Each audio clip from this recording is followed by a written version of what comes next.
Yes, marafiki zangu popote pale mlipo, leo nawaletea story moja kuhusu Ulaya ya Mashariki.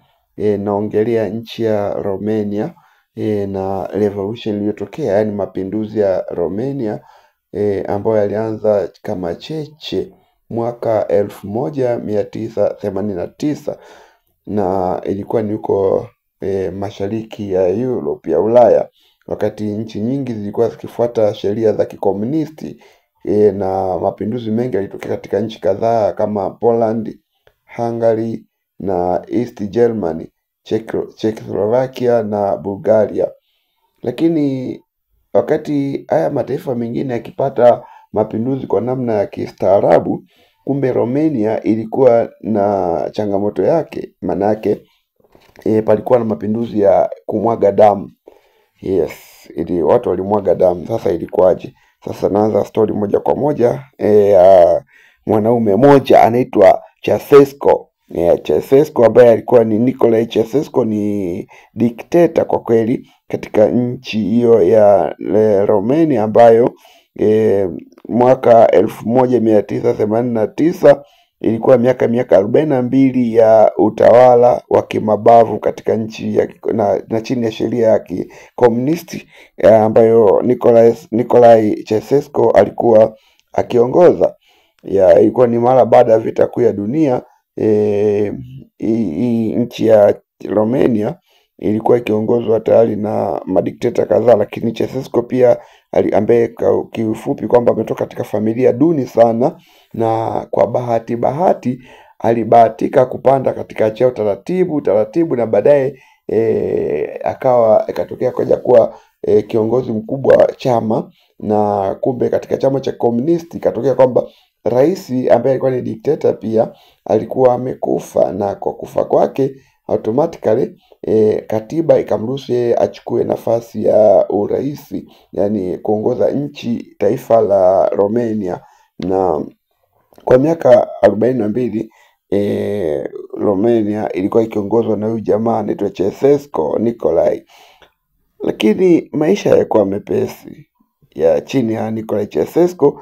Baada ya vita vya pili vya dunia, tunajua Romania ikiwa chini ya udhibiti wa Kisoviet na mwaka 1947 ikawa chini ya hiyo ya nchi za kikani, moja ya nchi za komunisti. Lakini mwaka 1960 Ceausescu akaja kuwa kiongozi mkubwa, na ingawa alionekana kama kiongozi wa kujitegemea ambaye alifanya jitihada kubwa sana, lakini utawala wake ulikuwa unajulikana kwa umasikini mkubwa, mateso na nguvu nyingi dhidi ya watu wake. Ceausescu alijiwekea picha ya mtu aliyetaka kuja kuiokoa, yani mkombozi wa Romania. Ukweli ni kwamba alikuwa na sera kadhaa ambazo zilifanya kwa malengo yake alifikiri kama anataka iokoe Romania, lakini ukweli ni kwamba Ceausescu alikandamiza zaidi Romania. Lakini sera zake zilikuwa ni chafu sana. Unajua, alifanya kitu kimoja cha ajabu sana katika plani zake. Aliamua kusystematize nchi, yani kuweka nchi katika nafasi ambayo inapendeza zaidi, pale ambapo aliamua kubomoa nyumba zote za wenyeji na kuwajengea majumba ya kifahari, akidai kwamba anaifanya Romania iwe nchi ya kupendeza, yani iwe nchi ambayo inavutia zaidi, yani yakuwa ya kisasa. Ingawa ulikuwa ni mpango mzuri kimkakati, lakini ulikuwa ni kwa ajili ya kuwapa faida wale waliokuwa matajiri na wenye vyeo zaidi, yani ulikuwa ni wakifisadi. Hivyo watu wengi sana walitaabika, na yeye mwenyewe alijikopesha pesa nyingi ambazo kiukweli alizitumia kifisadi kwa matumizi yake binafsi, na alitumia kama namna ya kupata pesa katika zile nyumba ambazo aliziita nyumba za kifahari. Na mwaka 1980 Romania ilianguka katika ufukara mkubwa sana, na Ceausescu aliamua kuongeza kodi zaidi kwa watu ili kuweza kulipia faida au kulipia madeni yake ambayo alikopa katika sehemu mbalimbali katika mabenki mbalimbali.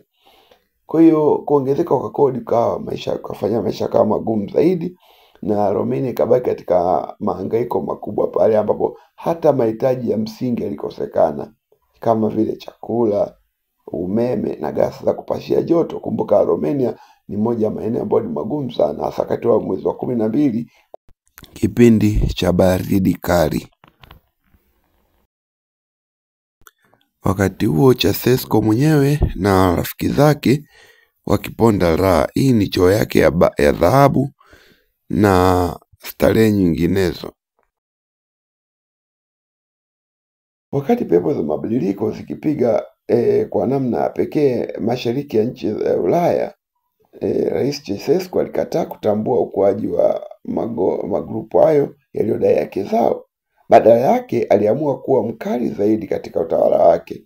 Inasemekana kwamba huyu Rais Ceausescu alikuwa ni mtu ambaye ni one of the most feared leaders of the world, untouched in fact, na alikuwa na watu wengi ambao aliwatumia kama vibaraka wake, yani kama chawa ambao walikuwa wakimpa taarifa mbalimbali, na hata akiongea alikuwa wakimpigia makofi kwa kushangilia, lakini yote ilikuwa ni mashangilio ya kinafiki.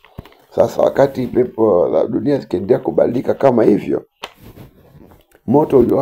moto ulioanza kuleta mabadiliko, yani cheche ambazo zilikuwa zimewaka, zilitokea katika kamji kadogo sana kwa upande wa magharibi mwa hiyo nchi, panaitwa Timișoara.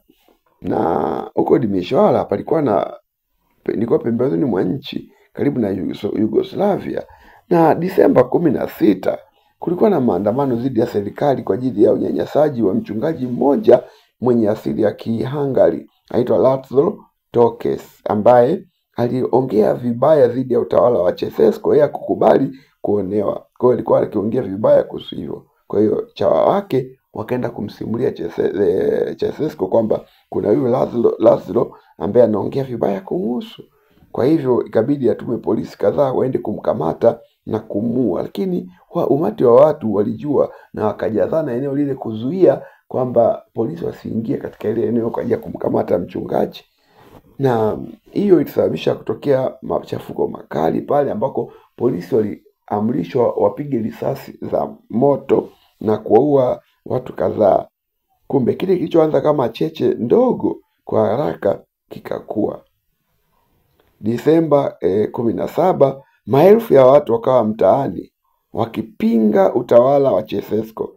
Walitaka kumaliza utawala wa kimabavu, walikuwa wamechoka na mambo yaliyokuwa yakiendelea, kwa wakasema sasa imetosha. Na makundi mengi ya watu yalikuwa yakijihusisha katika kupigania hizo haki zao. Kumbe polisi walitaka kuua umati wa watu waliojazana na kumlinda, lakini mambo yakuwa mepesi. Na kama kawaida polisi walijibu maandamano kwa nguvu nyingi sana. Ceausescu aliwaambia jeshi wapige watu kwa risasi za moto, na Timișoara kwa kweli ilikuwa na sura ya mauaji ya halaiki. Mamia waliuawa na wengine wengi waliteswa na kukamatwa na kutekwa. Lakini baada yake wenyewe wakifikiri kwamba wameweza kuzuia vurugu kwa kuwateka watu, kwa kuwaua, lakini vurugu za polisi ziliwapa watu hasira zaidi ya kukomboa nchi yao. Wananchi wa Romania wakasema enough is enough. Utawala ukajaribu kuzuia njia za mawasiliano ili watu wasije kuwasiliana zaidi na kuanza kufanya vurugu zaidi, lakini wananchi walikuwa wamefikia pointi ya mwisho kabisa ya kuvumilia manyanyaso. Nchi nzima ikaimba wimbo wa mapinduzi. Tarehe 21 Disemba, Ceausescu alijaribu kutafuta suluhu kwa kuita aliyoongoza mapinduzi katika ikulu yake. Ilitakiwa kuwa na mazungumzo tu, lakini kile kilichotokea ni kwamba mambo yakuwa rahisi, ikageuka kuwa disaster. Maelfu ya wafanyakazi na raia walipiga kelele, ondoka, ondoka. Kila mmoja alikuwa dhidi yake. Alipoteza nguvu ya control wale watu, na watu wakagoma, wakaogopa tena. Walitaka kubadilisha hali ya nchi, kwa hiyo wakaanza kuvamia ile ikulu. Jioni ya siku ile kulikuwa na vurugu nyingi. Rais aliamuru jeshi la polisi kuwapiga risasi waandamanaji, hasa wale ambao walikuwa wakiingia katika jumba la mfalme, yani la rais. Kukawa na vurugu zaidi. Mali nyingi ziliharibiwa na watu waligoma kutulia. Wanajeshi ambao mwanzoni walikuwa watiifu kwa serikali ya kimabavu ya dikteta, baadaye waliamua kugeuka na kuanza kuwatetea watu. Tarehe 22 Disemba, Nikolai aligundua kwamba amepoteza control. Waandamaji waliendelea kurusha mawe kwenye ikulu.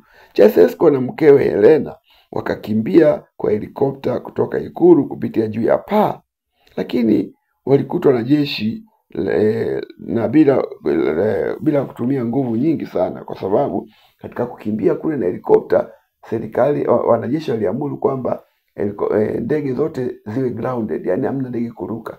Kwa hiyo katika kukimbia wakakutana na mkulima mmoja ambaye aliwapa lifti. Kwa kweli alikuwa hajajua, lakini pia alisikia hiyo habari kwamba anakimbia kwa ajili ya kukamatwa.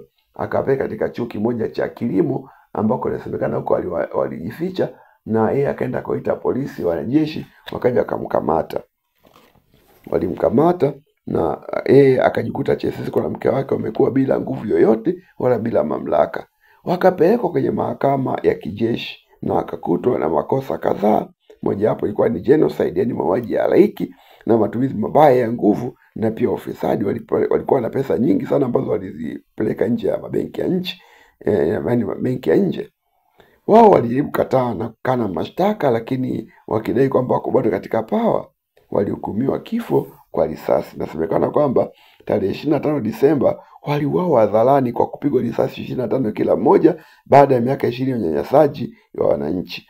Lakini hii ikabadili zaidi maisha ya watu wa Roma na mambo yakawa yamebadilika. Kwa hiyo haikuwa rahisi kubadilisha system ya uongozi kutoka katika system ya kidikteta ya Ceausescu, lakini with time mwaka 1990 kwa mara ya kwanza Romania ilifanya uchaguzi wa kwanza wa haki baada ya miaka 40 ya utawala wa kimabavu.